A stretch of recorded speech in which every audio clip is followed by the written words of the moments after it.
Dade County Circuit Court Judge to talk about the day's events. Nice to see you this morning, Judge. Welcome back to the show. Good to see you, Clayton.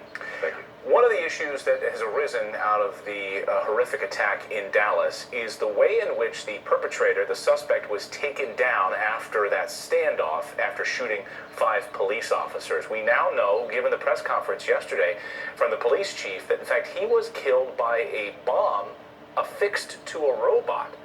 And we all thought, I think, that it was one of his own bombs, that it was an IED perhaps that he was carrying on himself, that they somehow detonated. Turns out that it was a police department bomb attached to the robot.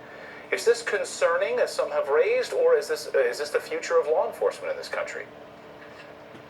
Well, I don't know if it's the future of law enforcement, but I certainly don't have any problem with it. Some of the people who are complaining about it are saying it raises ethical concerns because it will lead to, once it becomes so easy, I guess, to use deadly force in a detached manner, that it will lead to more use of deadly force, perhaps when not necessary. But I think that's an unrealistic concern, because anytime you use deadly force, there has to be an analysis of whether it's appropriate or not. Police are only allowed to use deadly force to prevent serious bodily injury or death to themselves or to another person.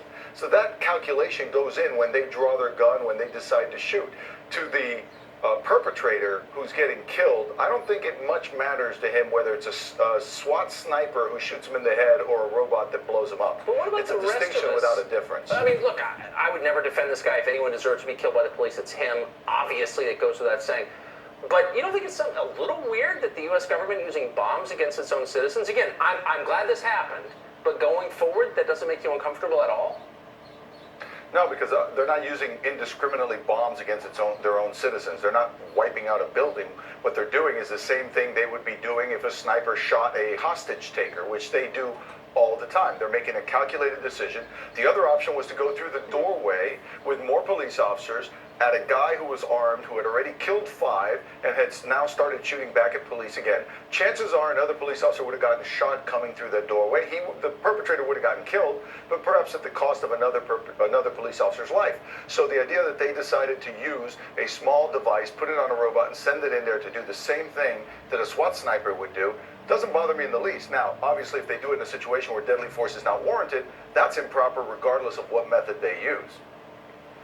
Yeah, because that was the question I was going to ask, is what is the alternative to using this bomb? And it seems like the alternative would have potentially put officers in more danger than they already were in that moment, or even killing a dog if they were to send a dog in there. So if you're in a situation where that might be the best option, what's wrong with that?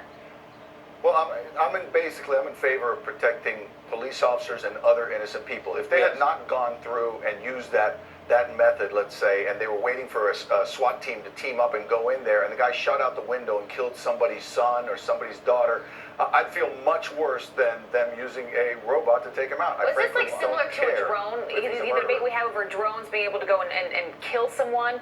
Can you put that in sort of the same category, where I know people are on both sides of that in terms of how we move forward? Well, no, not in the U.S. I mean, you have regulations about the military doing strikes in the U.S., and of course, in that situation, you do have concerns when you use an explosive device. Of course, you have more concerns than you do if you shoot a bullet, but if you're shooting a bullet, you have to worry about, is it going to penetrate the walls, is it going to hit another officer on the other side of the wall? There are all kinds of concerns like that. With an explosive device, you have to worry about, is there a gas line in the wall? How much damage is the bomb going to cause? Is it going to injure nearby people? Right. Hopefully they take that into consideration before they use the device, but once they've taken the calculated risk, to me, it doesn't really matter which method they use. Okay. Judge, great to see you this morning. Thanks, Judge.